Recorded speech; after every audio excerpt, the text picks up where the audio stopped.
who might not know Dr. Lewis Baldwin from this show, let's have you give them sort of an overview of your background, education, and experiences. And then we'll get into the issue of the legacy of President Barack Obama. I think you'll have an opportunity to pull a lot of things together, since this is what his 7th year as the president, and he's probably thinking about the same thing that you're probably thinking about this. Let's do it from that perspective. Well, I'm a native of Camden, Alabama, the so-called Alabama Black Belt.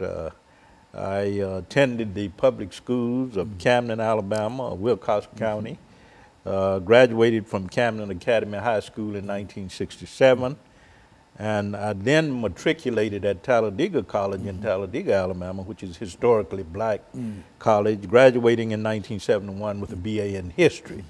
From there to Crozer Theological Seminary, where I received the MA degree in Black Church Studies in 1973, the MDiv degree in 1975. From there to Northwestern University, where I received the PhD degree in American Christianity in 1980. And since that time, of course, I've been writing about politics. I've been writing about Martin Luther King Jr. I've been writing about black religion and culture. And perhaps, Dr. Baldwin, when you finish this show today, you might also be encouraged to continue your writing career by writing about the legacy of President Barack Obama, because I think that that will be a great legacy, and that's what we anticipate today in terms of you talking about that. Exactly. That's what I want to write about, because I think he is a historic figure, and we need to write about him because he's accomplished so much. He means so much not only to America but to the world. And hopefully we get into a discussion more specifically about his meaning and significance, about his achievements, and about what we might consider to be his legacy now that he's in the last months of his presidency.